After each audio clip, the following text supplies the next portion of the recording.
نبات ميديا نبات ميديا نبات ميديا نبات ميديا نبات ميديا سلامت خاتتلتي نبات ميديا كمي كنيهم كمي علهم عبززلهم سلامن تعنا نعهم يكون نابلنا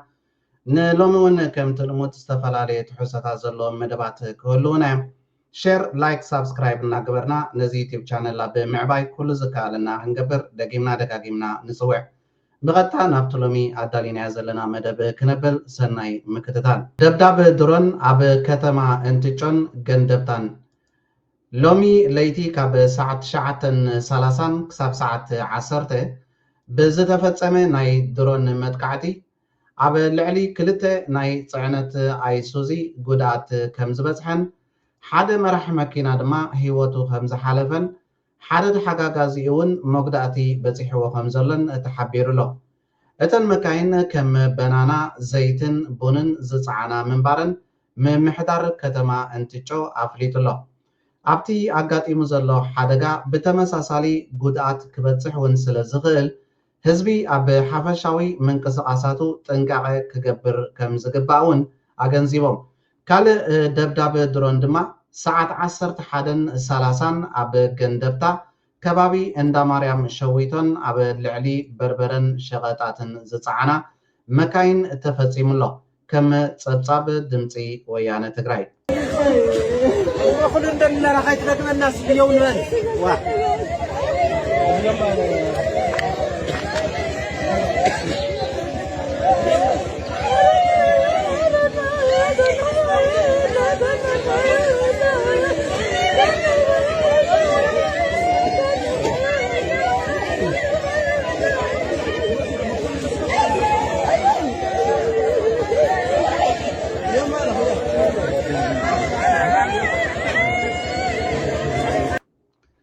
አቤት ወድ በሻሻ ልክዕቲ ብዝሓለፈ እዋናት ብድሮናትን ነፈርትን ገይሩ ዝድብድቦ ዝነበረ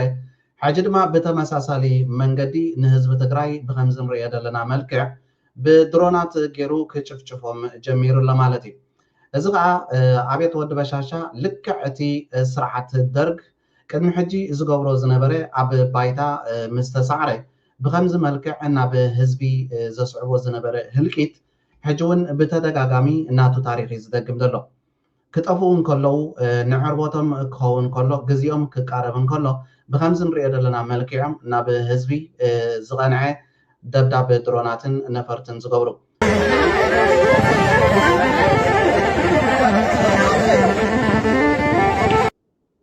بطعمي محزن زينا لو معنتي اب كتما انتچو اب اف دغناي منهاريا درون دبدي بالا منغست ايثيوبيا حزون اب سيفيل تخرت زغبره متقعتي زغبر زلو ابزي توقع زلا مكينا خمت تريو زلخم بننا تشكيما زنبرت مكينا توقع زلا درون بسنه سرعت كاميرا حيزا نمن توقع خمزلا ابي تربفو خمزلا بمولو بتكنولوجي استحجزا تقعت تغبر مالتي حزس بمنتهي علامه ايو اب لعلي السيفيلات كمزي زغبر زلو تناي قرم حزن نبرناي جينوسايدال بينات حزون يدغمو مهلاو እዩ بتعم زحزنك كمالت እዩ ህዝቢ ትግራይ ካብቲ ዝፈትዎ መረበቱ ተፈናቂሉ ፈቆዶ ሱዳንን ፈቆዶ ማእኸላት ከተማታት ትግራይን ተበቲኑ ይዝርከብ ሕዝውን ህዝቢ ትግራይ ናብ መረበተይ ክምለስ እየ ዓደይ መልሰለይ ዳንበር ናብ ካሊ ዓዲ ኸይዱ ወረራ ይፈጽመ ናብ ካሊ ዓዲ ኸይዱ ምንም ዝገብረ ተኣምር የውልን ሕዝውን ኣብ ካሊ ቦታ ኮይንኩም አንጻር ህዝብኩም ትቃለሱ ዘለኹም ኣሕዋትናውን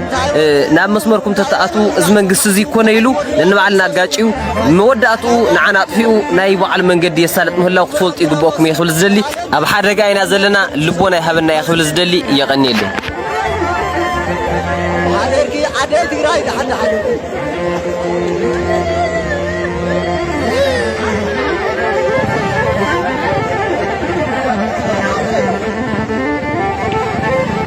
قدمنا ኣብ ዝሓለፈ ቪድዮታት ከም ዝሰራሕናዮ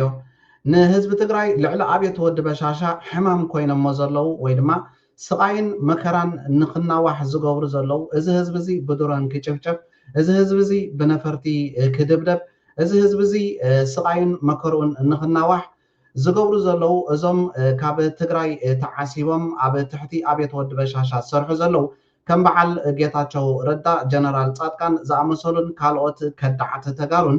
ብከምዚ ንሪኦ ዘለና ህዝቢ ትግራይ ክድብደብን ክጭፍጨፍን ዝደፋፍኡ ዘለው ንሳቶም እዮም بقندو أبيت ود بشاشة ولا قا أنت خنّ نزي تكبرات زفتصم زلوا بدحريت كوينهم زدفافو وزلو ግን بعلم تغاريم لعل بلصقنا كوينهم ابز حلف اوانات مغلص زوصون نساتهم بعلم يم مالتي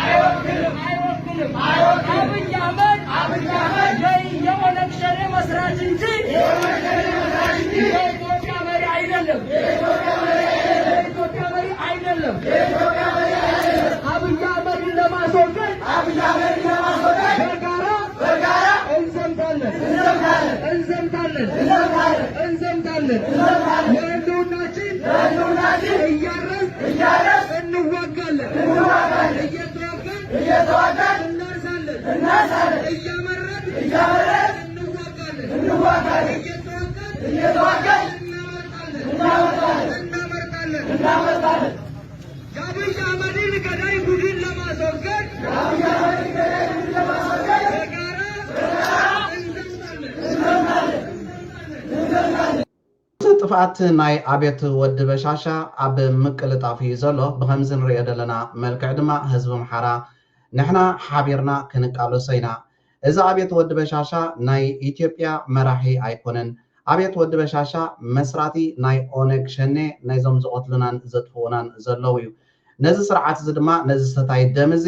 ኩላትና ሓቢርና ክንቃለሰይና ኢደ ኢድ ካይልና ድማ ካብ ስልጣኑ ከነውርዶ ኢና ከነባርሮ ኢና ከነጥፎ ኢና ይብልሎ ስለዚህ ህዝቢ አምሓራ ይኹን ህዝቢ ትግራይ ካልኦት ውጽዓት ኢትዮጵያውያን ህዝብታትን በኸምዝን ሪኦ ደለና መልክዕ ዕምረት ስልጣን ናይዚ አቤት ወድ በሻሻ ንምቅልጣፍ ዳርጋ እቲ ህዝቢ ኢትዮጵያውን ብሓደ ድምፂ ዝተላዕለ ዝመስል ኣብዚ ሰዓት እዚ እዚ ዕምሪ ናይ አቤት ወድ በሻሻ ድማ ኣብ ቀረባ መዓልታት ከበቅዕ ምዃኑ ኩሉ ዝኸይ ዘሎ ኩነታት አንቢብካ ክትርድኦ ትኽእል ኢኻ ነገር ብዙዎችን እያነጋገረ ይገኛል እንደምትመለከቱት በዚህ ተንቀሳቃሽ ምስል ላይ አቶ ገዱ አንዳርጋቸው የውጭ ጉዳይ ሚኒስትር በነበሩበት ሰዓት ላይ ነው እና አብይ እንደገዱ አብረው የሆነ ቦታ ላይ በሚደርሱበት ሰዓት ላይ እኚህ ነጭ የለበሱት ሰውዬ አቶ ገዱን ሰላም ብለው አብይ ሰላም ሊሏቸው ሲል አብይን ሳይጨብጡት ሲያልፉ ይታያሉ ደሊበሬትሊ ነው ያደረጉት እንደምታዩት ምስሉ ላይ ተተውት ነው ያለፉት አብይም ደንገጥ ብሎ በትንሹ ሲያቸው ይታያል ኣብዚ ቪድዮ እዚ ንሪኦ ከም ዘለና ኣብዚ ማሕበራዊ ሚድያውን ኩሎም ኢትዮጵያውያን ሼር ዝብልዎ ዘለው ዝዝርግሕዎ ዘለው ቪድዮ ሓደ ካብ ላዕለዎት ሰበስልጣን መንግስቲ ኤርትራ ነገዱ እንዳርጋቸው ሰላም ብምባል ንአቤቱ ወድ በሻሻ ሰላም ከይበሎ ሓሊፉ ወድ በሻሻ ድማ ኣብዚ ሰዓት እዚ ብጣዕሚ ሰንቢዱ እዮም ዝብሉና ደለው ደጊምና ንርአዮ እቲ ቪድዮ ከምዝን ሪኦ ደለና ነገዱ እንዳርጋቸው ሰላም ኢሉ ንአቤት ወድ በሻሻ ነጢርዎ ሰላም ኢልዎ ነጢርዎ ማለት እዩ ኣብዚ ኸ እንታይ ደሪአካ ሻዕብያ ንአቤት ወድ በሻሻ ኣብቲ ግዜቲ መልእኽቲ እዮም ዘሕልፍሉ ነይሮም እቲ መልእኽቲ ድማ ማዕርኽ እንደይ ከም ዝንዕቅዎን ከም ሰብን ከም መራሕን ድማ ከም ዘይርይዎን መልእኽቲ እዮም ዘመሓላልፉ ነይሮም ልክዕ እቲ ዘመሓላልፍዎ መልእኽቲ ድማ ኣብ ግዜኡን ሰዓቱን እዚ ንሪኦ ዘለና ኮይኑ ማለት እዩ ልክዕ እቲ ደርጊ ዝኸዶ ዝነበረ ኣካይዳ ኣብ ልዕሊ ህዝቢ ጨፍጫፍ ብድሮናት ይኹን ብነፈርቲ ንሪኦ ደለና ብፍላይ ድማ ኣብ ልዕሊ ህዝቢ ትግራይ ዘስካሕክሕ ፍጻሜታት ሕጂ እውን እቲ ታሪክ እስዩ ዝደግሞ ዘሎ ሻዕብያ ድማ እዚ ሰብ እዚ እንታይ ዓይነት ሰብ እዩ ድማ ኣቐዲሞም ፈሊጦሞ ነይሮም ኣቐዲሞም ድማ መልእኽቲ የሕሊፎምሉ ነይሮም እዮም ንሎሚ ኣዳሊናያ ዝነበርና መደባት ነዚ ዝተኸታተልኩሞ ይመስል ነይሩ ተኸታተልቲ ነባት ሚድያ ኣብ ቀጻሊ ብካልእ ፍልይ ዝበለ መደብ ክሳብ ንራኸብ ድማ ኣብዘ ዘለኹሞ ሰላምን ጥዕናን ንዓኹም ይኹን نبات ميديا